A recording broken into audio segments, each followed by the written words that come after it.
എല്ലാവർക്കും നമസ്കാരം.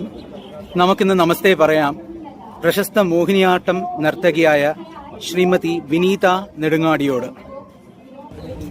നമസ്തേ ചേച്ചി. ചേച്ചി, എന്റെ ചോദ്യം എന്ന് പറഞ്ഞാൽ, നൃത്തത്തിൽ നമുക്കൊരു വിഷയം ആശയവിനിമയം നടത്താനായിട്ട് വാക്കുകൾ അത്യന്താപേക്ഷിതമായ ഒരു ഘടകമാണോ, അതോ മുദ്രകളിലൂടെ നമുക്ക് ആൾക്കാരെ പറഞ്ഞ് മനസ്സിലാക്കിക്കാൻ പറ്റുമോ നമ്മൾ എന്താണ് അവരുടെ അടുത്ത് കൺവേ ചെയ്യാൻ പോകുന്നു എന്നുള്ളത്? തീർച്ചയായിട്ടും നല്ലൊരു ചോദ്യമാണ്. കാരണം ഞാനിപ്പോ ചെയ്തു വരുന്ന ഒരു അവതരണ ക്രമത്തില് അവസാനത്തെ ഇനം സ്വത്വം എന്ന് പറഞ്ഞിട്ടുള്ള ഒന്നാണ്. സ്വത്വം, അതിന് ഞാൻ പേരിട്ടിരിക്കുന്ന സ്വത്വം എന്നാണ്. ഈ സ്വത്വം എന്താന്ന് വെച്ചാല്, ആ ദിവസം ആ മൊമെന്റിൽ എനിക്ക് തോന്നുന്ന ഭാവത്തെ, അല്ലെങ്കിൽ എൻ്റെ ഉള്ളിൽ വിരിയുന്ന ചില വിഷ്വൽസിനെ, ചിലപ്പോൾ അതൊരു സമുദ്രമാവാം, ചിലപ്പോൾ വിശാലമായിട്ടുള്ള ഈ ആകാശമാവാം, ഭൂമിയാവാം, വസന്തമാവാം, അർദ്ധനാരീശ്വരനാവാം. ഇപ്പൊ ഏറ്റവും ലാസ്റ്റ് ഞാൻ ചെയ്തത് ആനന്ദമായിരുന്നു. ആനന്ദം പരമാനന്ദം എന്ന് അവസാനം പാടിക്കോളാൻ പറഞ്ഞു. അത് കേറുമ്പോഴാണ് മ്യൂസീഷ്യനോട് പറയാം, ഞാൻ എൻ്റെ ചലനങ്ങളെ ഫോളോ ചെയ്തുകൊണ്ടുള്ള പാട്ട്.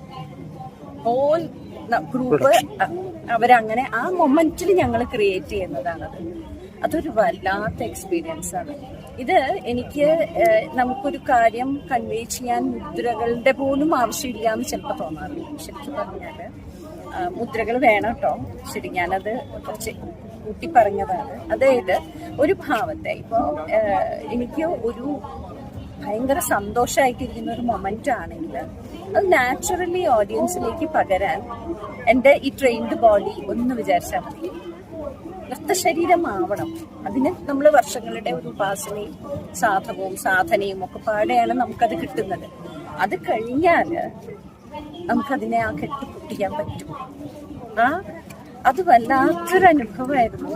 ആ ആനന്ദമാണ് ഞാൻ ഈ ചെയ്തു വെച്ചതിൽ ഏറ്റവും ഞാൻ എൻജോയ് ചെയ്തിട്ടുള്ള ഒരു വർക്ക് എന്ന് പറയുന്നത്. പിന്നെ ഈ മുദ്രകളിൽ കൂടെ തന്നെ പറയുന്നതിനപ്പുറം ധ്വനികൾ ധാരാളമുണ്ട് നമ്മുടെ സാഹിത്യ സൃഷ്ടികളിൽ. ഈ ധ്വനികളെ കൂടെ ഞാൻ അഡ്രസ്സ് ചെയ്യുന്നുണ്ട്.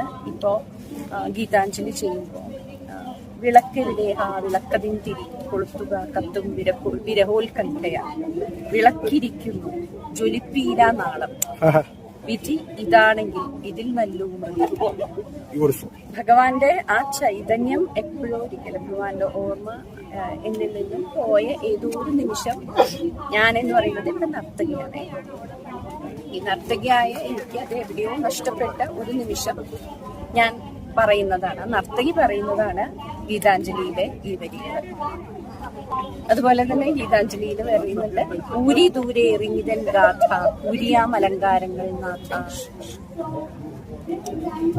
നിന്റെ മുമ്പിന് നിന്ന് അലങ്കാരം കൊണ്ട് ഭാവിക്കയില്ല അഹങ്കാരം എന്ന് പറയും. ഊരി ദൂരെ എറിഞ്ഞിതൻ ഗാഥ, എന്നെ കുറിച്ചുള്ള ഗാഥകളൊക്കെ വലിച്ചെറിയും.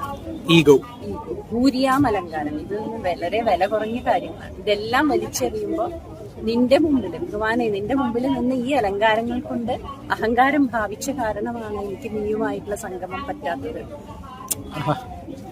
അതിമനോഹരമായിട്ടുള്ള വരികളാണ് ഗീതാഞ്ജലി. ഗീതാഞ്ജലിയിൽ ഞാൻ 8 നായികാഭാവങ്ങളും ചെയ്യാറുണ്ട്. അത് വല്ലാത്തൊരു